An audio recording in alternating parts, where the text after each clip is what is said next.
Welcome to Kids Recall. In today's video, we'll be going through the 2014 movie, Big Hero 6. It's time to recall. Let's get started. Turn on subtitles and spoilers ahead.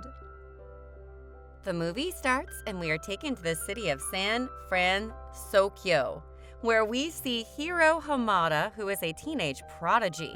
He's a very talented boy who has the ability to make robots at a very young age.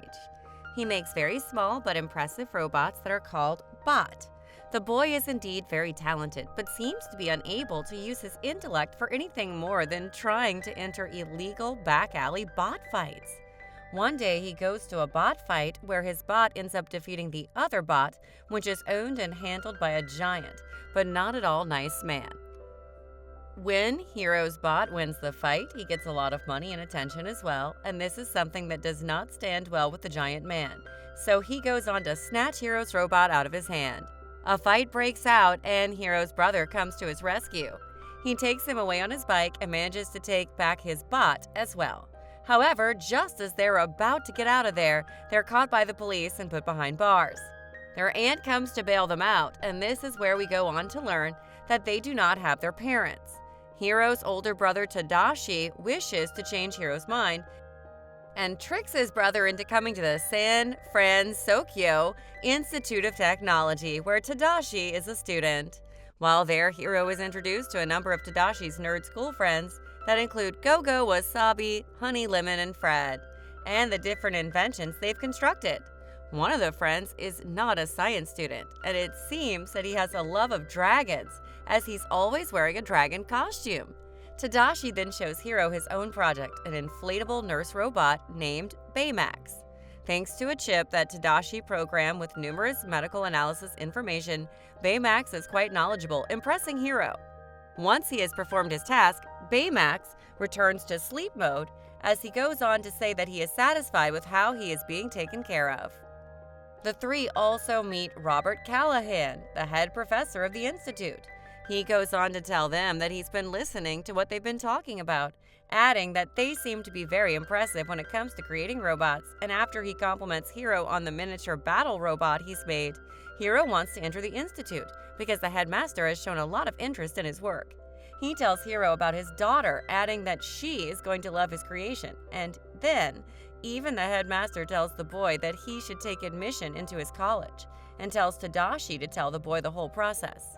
When the two brothers get back home, Tadashi goes on to tell Hiro that there is an exhibition every year in his university. People go on to present their different creations, and the scientist with the best creation wins. And with that, he or she gets admission into the university as well. Tadashi then encourages his brother to come up with something that will impress Callahan at the next robotics exhibit coming up. After Tadashi encourages his brother to use that big brain of his, Hiro uses the robotic technology in his BattleBot and crafts them into thousands of microbots, controlled by a neural transmitter. Whatever the wearer thinks, the microbots will do. The day of the exhibition arrives, and many people come forward with their amazing creations, but needless to say, Hiro's presentation wins over a number of people at the exhibition, even impressing a high-profile technology guru named Alistair Cray. When the boy is done with his exhibition, everyone goes on to clap, and all of them are so impressed by him that they go on to congratulate him right away, telling him that he's going to be at the university for sure. On the other hand, Alistair offers to purchase Hiro's microbot invention on the spot, but Callahan claims that Cray is not a trustworthy man with technology. Hiro then declines Cray's request, but is excited when Callahan presents him with a letter of acceptance to the institute. Hiro, Tadashi, and their friends head off to celebrate, but the mood is cut short when a fire erupts within the exhibition hall. With a word that Callahan is still inside, Tadashi has always been good friends with the headmaster, so he decides that he's going to save the man at any cost. Tadashi rushes into the building to save him. However, as Hiro watches, an explosion rocks the building, blasting him back. Hiro's also hit by the explosion, but he's still safe. However, as he gets up, he knows that he's lost his brother. After Tadashi's funeral, Hiro becomes distant from his friends, still working through his grief. It's been a month since his brother died, but Hiro still does not get out of the house. His brother's death has shattered him into pieces. He only had one big brother, whom he dearly loved. And he's already lost his parents, so he feels very lonely now. His aunt tries to encourage Hiro to go to the institute and take advantage of his acceptance letter, but he seems unwilling to do so. After accidentally hurting himself in his room, Hiro is surprised when Baymax appears. Apparently, Tadashi has brought him back to their shared bedroom before he died. Baymax attempts to help Hiro, who's reluctant to accept it. However, the mood is broken when Hiro finds out one of his microbots were wriggling in the pocket of his jacket. Putting it in a specimen container, Hiro tries to ignore it. But Baymax notes inquire if he can try to determine where the small robot wants to go. But Hiro goes on to ignore Baymax as he casually affirms this, not realizing that the robot will follow his commands. When he looks out the window, Hiro realizes that Baymax is already going away with the microbot, so he goes on to follow them right away. Chasing him down, Hiro and Baymax find themselves in an old warehouse. Sneaking inside, Hiro is surprised to find a machine churning out similar microbots with numerous containers filled with them. However, his surprise turns to shock when a masked man appears, attempting to kill Hiro and Baymax with the miniature robots. The man's wearing a mask, so they're not able to see his face. Hiro first goes to the police station to report what he's found, but the officer taking down his story seems reluctant to believe him. It also doesn't help that Baymax's battery starts to run low. Hiro manages to get him home to be recharged. It is then that Baymax inquires where Tadashi is. Hiro attempts to explain to the robot that his brother is gone. When Hiro explains that the fire was an accident, he then begins to wonder, given what he saw today, what if it wasn't an accident? He remembers that when he exhibited his invention in front of everyone, he was approached by a man who wanted to purchase his bots, but the headmaster told him not to sell his bot to that man because he wasn't a good man. He thinks that it could very much be that man. Deciding to figure out who has stolen his invention, Hiro decides to upgrade Baymax. After creating a carbon fiber suit for the robot, Hiro also programs a new chip that includes numerous martial arts movies, inserting it into the additional slot in Baymax's heart drive, right next to Tadashi's chip of Baymax's programming. Hiro, along with Baymax, now makes his way to the warehouse yet again. Hiro is shocked to find it empty. However, Hiro goes on to note that his microbot has started to move again, and the two follow its movements to the docks of San Francisco. However, something pulls the microbot out of the container, and it disappears off into the misty bay. Moments later, the masked figure appears yet again, using the microbots as a transport means, and carrying a large object with the symbol of a red bird on it. And Hiro doesn't understand what's going on. Hiro is just about to send Baymax to get the masked man when they're accosted by Hiro's friends. Baymax's invite for them to help cheer up Hiro got through, but just then the masked man attacks them. The group pile into Wasabi's car as the masked man gives chase. In the aftermath, the car ends up driving into the bay, but the group is saved by Baymax, who has shed his armor and helps the group float to the surface. After getting on land, Fred leads the group to his home, which happens to be a large mansion owned by his parents, who are currently not home. While recovering, Hiro shows the group the red bird symbol he saw on the piece of machinery to his friends, but none have seen it. The group soon comes to a consensus that the man may have been behind Tadashi's death, and Fred believes he knows who it is, Alistair Cray. Fred explains it was Cray who wanted Hiro's microbot technology, and most likely he gained it at the expense of Tadashi's life. Baymax then goes on to surprise Hiro when he explains that during the fight, he scanned the masked man and his information on his health and vitals. Hiro wants to identify where their adversary is, but he would need to scan everyone in San Francisco to find out. The group then decides to band together to stop Cray, with Hiro helping to design them each special suits based on their specific abilities. Once Hiro has done this, he and Baymax fly up above the city and scan the city from an aerial fan. Baymax's sensors pick up their adversary's health vitals, coming from an island in the bay. The group fly there to find a deserted base. One room shows the twisted metal remains of a machine with a red bird symbol on it. The group then goes into a control room, where a video shows that the room was used for testing a teleportation project called Operation Silent Sparrow. As they look on, their masked adversary appears, and the group attempts to take him down, but are completely unsure of what to do. Hiro manages to unmask their foe, but instead of finding Cray, he finds Professor Callahan.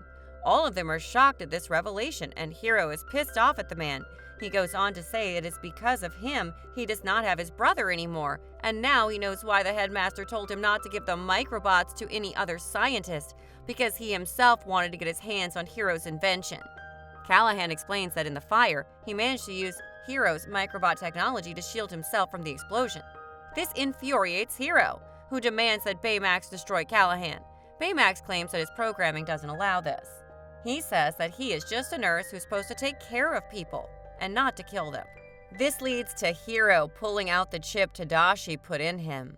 When the chip is removed, it causes Baymax to follow Hiro's orders, and he charges at Callahan. However, Hiro's friends attempt to stop Baymax, with the robot fighting back at them before Honey manages to restore Tadashi's chip to his programming. Callahan has escaped during the fight, and Hiro demands that Baymax find him, only for the robot to explain that his scanners are damaged. Bent on revenge, Hiro blasts away with Baymax back to the garage. He attempts to update Baymax's programming, but Baymax refuses to open the port where his chip information is. In desperation, Hiro finally breaks down over the death of his brother, with Baymax countering that. Tadashi is here. As Hiro watches, Baymax projects a video of Tadashi's numerous attempts to get him running, with the 84th test being a success, and Tadashi claiming that Baymax is going to help a whole lot of people. Hiro's friends eventually return to the garage where he is and reveal that they have found further footage of the military test. The footage shows Professor Callahan also at the test area and reveals the motives behind his actions. During the test, a human test subject was propelled into the portal. However, the portal seemed unstable, and Cray ordered it shut down. It turns out that the test subject was Callahan's own daughter named Abigail. The next day, Cray is revealing the opening of the new facility in the heart of San Francisco, where Callahan appears. Using the microbots to piece together the last active portal over Cray's building, Callahan claims he's going to ruin Cray's life like he ruined his, as the portal comes to life and starts to tear apart the building, sucking in pieces into the other dimension. This is when Hiro and his friends appear, pleading with Callahan to stop what he's doing, but the former professor refuses to listen to reason. The group attempts to stop him, but Callahan uses the microbots to counter their attacks. During the fight, Hiro notices that the stray microbots are being sucked up into the portal, and he and the rest of the team work to hack away at their structures, until Callahan is soon down to a bare minimum. Baymax manages to remove the control mask from him, but once he's done so, notes a faint life signal from within the portal. Even though it's unstable, Hiro and Baymax head into it. Within the otherworldly atmosphere, they find the test pod with Abigail inside. Baymax and Hiro then attempt to maneuver her out of the dimension, but a stray piece of debris from Cray's building slams into Baymax, ripping away much of his suit and rendering his rocket boosters inoperable. Baymax claims that he can get Hiro and Abigail to safety by using his rocket punch. Hiro doesn't want to lose Baymax, but the robot assures the boy that he'll always be with him. Hiro says that he is not going to allow him to do so, but Baymax tells him that he has to do so because he has been created to save humans. Upon being asked, Hiro tearfully utters, "I'm satisfied with my care," and Baymax launches off his rocket fist, getting Hiro and Callahan's daughter through the portal, just before it tears itself apart. Abigail is right away taken to the hospital while her father gets arrested for his crimes. On the other hand, all the other people go back to living their normal lives, but Hiro still has not been able to get over the death of his brother, and on top of that, he has lost Baymax as well. Hiro then finds the chip of Baymax and goes on to build another Baymax. The previous Baymax's memories are still on the chip, so he now has his old friend back. He tells his friends about it, and they decide that they're going to use it to fight crime in the city, and with that, the movie comes to an end. Subscribe for more videos like this, turn on the notification, and leave a like to help the channel out. Thank you for watching.